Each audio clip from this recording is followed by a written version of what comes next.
Indian food കൾച്ചറിനെ കുറിച്ച് ഇപ്പോഴും ചർച്ച വരുമ്പോൾ അങ്ങനെ പറയും, ഫലസ്തീൻ ഒരു രാജ്യം പോലും അല്ല, അവർ പിന്നെ ഈ പറയുന്ന പോലെ ഫിഫയിൽ വേൾഡ് റാങ്കിങ്ങിൽ ഇന്ത്യയിൽ എത്രയോ മുകളിലാണ്. അതുപോലെ ഒളിമ്പിക്സിലൊന്നും ഇത്രയും 140 കോടി ജനങ്ങളുണ്ടായിട്ടും നമ്മൾ പിന്നിലാണ്. നമ്മുടെ ആൻസെസ്റ്റേഴ്സിൻ്റെ ഫുഡ് കൾച്ചർ, ഈ high carbo low protein diet, അത് നമ്മുടെ ജനറേഷനെ ബാധിച്ചിട്ടുണ്ട് എന്നുള്ളതാണ് ഒരു ചർച്ച.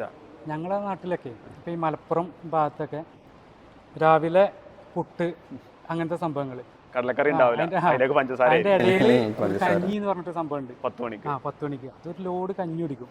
അപ്പോൾ അവർ പണിക്ക് പോയിട്ട് സ്റ്റാർട്ടിങ്ങിൽ തന്നെ വന്നിട്ട് കഞ്ഞി കുടിക്കും, കൃഷിപ്പണിയല്ല. അത് കഴിഞ്ഞിട്ട് പിന്നെ ഉച്ചയ്ക്ക് ചോറ് എന്നൊക്കെ പറഞ്ഞാൽ മെയിൻ ചോറാണ്, കറികളും ഇതൊക്കെ കുറവായിരിക്കും. അത് കഴിഞ്ഞ് രാത്രി കാർബോഹൈഡ്രേറ്റ് തന്നെ. നമ്മൾ ഇന്ത്യൻ ഫുഡ് കൾച്ചർ എന്ന് പറയുന്നതിനേക്കാൾ കൂടുതൽ ഇപ്പൊ നമ്മൾ പറഞ്ഞ ഫുഡ് കൾച്ചർ എന്ന് പറഞ്ഞൊരു കേരള ഫുഡ് കൾച്ചറാണ്. ഇന്ത്യൻ ഫുഡ് കൾച്ചർ കുറച്ചുകൂടെ ഡിഫറെന്റ് ആണ്. പലയിടത്തും നോർത്ത് ഈസ്റ്റ് പോകുമ്പോൾ വേറെ ഒരു രീതിയിലാണ്. ഇവിടുത്തെ പ്രോബ്ലം ഇപ്പൊ നമ്മൾ ഈ പറഞ്ഞ പുട്ട്, ഈ പറയുന്ന സാധനങ്ങൾ, അരി, പുട്ട്, ഇങ്ങനെ അപ്പം, ഇതൊക്കെ ശരിക്കും നമ്മൾ ഈ ആൻസിസ്റ്റേഴ്സിന്റെ കാര്യം പറയുമ്പോൾ ഇതൊന്നും അല്ല നമ്മുടെ ആൻസിസ്റ്റേഴ്സ് കഴിച്ചോണ്ടിരുന്നത്. നമ്മൾ ഒന്നോടെ ഒന്ന് ബാക്കിലോട്ട് പോയിക്ക്. മാത്രമല്ല അവർ കഴിച്ചോണ്ടിരുന്നത് എന്താണ്? ഈ അരി ഇതൊന്നും അല്ല. അന്ന് നെൽകൃഷി ഈ പറയുന്ന സംഭവങ്ങളൊന്നുമില്ല. അന്ന് ഈ കാച്ചില്, കിഴങ്ങ് വർഗ്ഗങ്ങളായിരുന്നു കൂടുതൽ. ഇത് കൂടുതൽ ഫൈബർ അടങ്ങിയ ഐറ്റംസ് കൂടുതൽ വരുന്നുണ്ട്. പ്ലസ് ഈ പറയുന്ന പോലെ എന്തെങ്കിലും മീനോ. പിന്നെ ഇന്നത്തെ കാലത്തുള്ള ഏറ്റവും വലിയ പ്രോബ്ലം മൂവ്മെന്റ്സ് റെസ്ട്രിക്റ്റഡ് ആയി. അന്നത്തെ ആൾക്കാർ ഫിസിക്കലി ഭയങ്കര ആക്റ്റീവ് ആയിരിക്കും. അന്ന് 8 കിലോമീറ്റർ ആണ് നടന്നു പോകണമെങ്കിൽ അത് 8 കിലോമീറ്റർ നടന്നു പോകും. അതെ, നടന്നു പോകും. കാരണം ഇദ്ദേഹത്തിന് ഈ കാർബോഹൈഡ്രേറ്റ് കഴിച്ചാലേ ഈ പണിയെടുക്കാനുള്ള എനർജി കിട്ടുള്ളൂ. ഇന്ന് നേരെ തിരിഞ്ഞു, ഇത് കഴിക്കുകയും ചെയ്യും, പ്ലസ് ഈ പറയുന്ന ഒരു മൂവ്മെന്റും ഇല്ല. അതിപ്പോൾ 100 മീറ്റർ അപ്പുറമാണെങ്കിൽ നമ്മൾ വണ്ടി എടുത്തേ പോവുള്ളൂ. മൂവ്മെന്റ് റെസ്ട്രിക്റ്റഡ് ആയി എന്നുള്ളതാണ് ഏറ്റവും വലിയൊരു പ്രോബ്ലം. പിന്നെ നമ്മുടെ അടുത്ത് വന്നത് പ്രോസസ്ഡ് ഫുഡ് ഒരുപാട് കയറി വന്നു. പ്രോസസ്ഡ്, അൾട്രാ പ്രോസസ്ഡും കഴിഞ്ഞ് അൾട്രാ പ്രോസസ്ഡ് ഫുഡ് വന്നു. അതെ, ഞാനിപ്പോ ഇവിടെ നിലവിലുള്ളത് കാക്കനാട് ഇൻഫോ പാർക്ക് ഏരിയയിലാണ്. ഇപ്പൊ നമ്മൾ ഇവിടുത്തെ ജിമ്മുകളിൽ വരുന്ന ക്ലയൻസിന്റെ ഒക്കെ ഏറ്റവും വലിയ പ്രോബ്ലം, ഇവരെല്ലാം നമ്മൾ ഇൻഫോ പാർക്കിൽ വർക്ക് ചെയ്യുന്നവരാണല്ലോ. ഇവർ ഇരുന്ന് സിസ്റ്റത്തിന്റെ ഫ്രണ്ടിൽ വർക്ക് ചെയ്യുന്നതാണ്. അപ്പോൾ മൂവ്മെന്റ്സ് റെസ്ട്രിക്റ്റഡ് ആണ്. ഓക്കെ, അപ്പൊ അത്. രണ്ടാമത്തെ കാര്യം, ഇനി ഡയറ്റ് നമ്മൾ എടുത്ത് നോക്കിക്കഴിഞ്ഞാൽ രാവിലെ സമയമില്ല. രാവിലെ മിക്കവരും തന്നെ എഴുന്നേറ്റ് നേരെ ഓഫീസിലേക്ക് വേണം. ഇനി അവിടെ ചെന്ന് ഈ കൊക്കക്കോള, പെപ്സി ഇങ്ങനത്തെ സാധനങ്ങൾ എടുത്ത് കുടിക്കും, കുറേ കോഫി കുടിക്കും. പിന്നെ അവിടെ നിന്ന് കുറച്ച് ഫ്രഞ്ച് ഫ്രൈസ് എടുത്ത് കഴിക്കും. പിന്നെ ഒരു ബർഗർ ഓർഡർ ചെയ്ത് കഴിക്കും. ആരുടെയെങ്കിലും ഒരു പാർട്ടി എന്തെങ്കിലും പോലെ വന്നു കഴിഞ്ഞാൽ പിന്നെ അതിൻ്റെ കുറച്ച് കഴിക്കും. ഇവിടെയാണ് പ്രോബ്ലംസ് വരുന്നത്. നിങ്ങൾ കാർബോഹൈഡ്രേറ്റ് കഴിച്ചോ, കഴിക്കേണ്ടെന്നല്ല, അതിനൊരളവ് വയ്ക്കുക. പിന്നെ മിസ്സിംഗ് ആയിട്ടുള്ള ഏറ്റവും വലിയ സംഭവം എന്ന് പറയുന്നത് ഈ പറയുന്ന പ്രോട്ടീനാണ്. നമ്മുടെ ഡയറ്റിൻ്റെ ഏറ്റവും വലിയൊരു പ്രോബ്ലം അതാണല്ലോ. പ്രോട്ടീൻ എന്ന് പറയുന്നത് വളരെയധികം ലോയാണ്.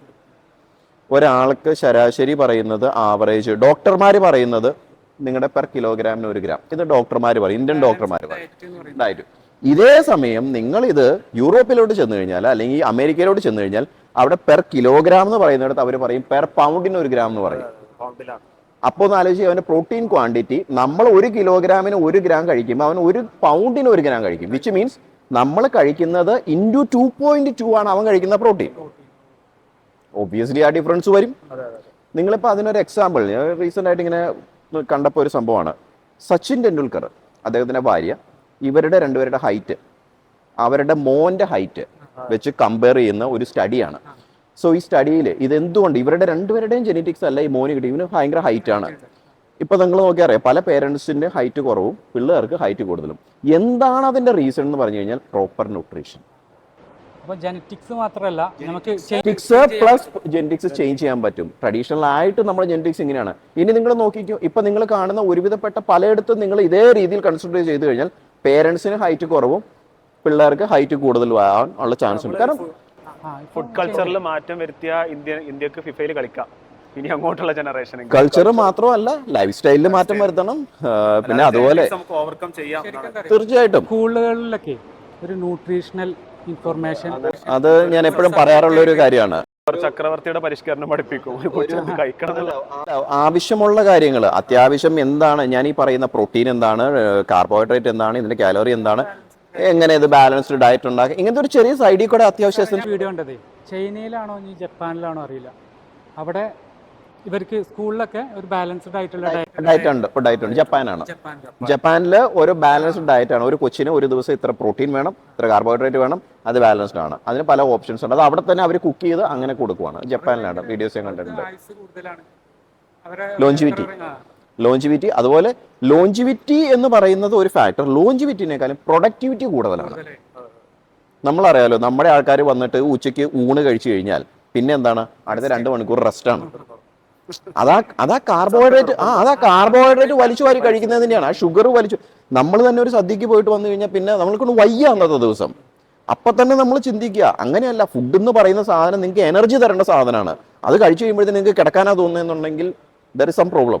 ഒരു ചോദ്യം, ഒരു രസകരമായ ഒരു ക്വസ്റ്റ്യൻ അല്ല. നമ്മളൊരു സദ്യയും ബിരിയാണിയും കമ്പയർ ചെയ്യുകയാണെങ്കിൽ ഈ ബിരിയാണിയിൽ കുറെ സ്പൈസ് ഉണ്ട്, അതിന്റെ കൂടെ കിട്ടുന്ന കുറെ ഇലക്ട്രോലൈറ്റ്സ് നമുക്ക് കിട്ടും, അതുപോലെ തന്നെ കുറച്ച് ഫാറ്റ് ഉണ്ട്, കാർബോ ഉണ്ട്, അതിന്റെ കൂടെ ഇത് തരും, ഈ തൈരും അത് സാധനങ്ങളൊക്കെ, ആൻഡ് ഓൾസോ പ്രോട്ടീനും ഉണ്ട്. ഈ സദ്യയാണ് നമ്മൾ മലയാളികളുടെ ഒരു ഇതിൽ പ്രോട്ടീന് കാര്യങ്ങളൊക്കെ. അപ്പൊ ഇതിൽ ഏതായിരിക്കും ബെറ്റർ?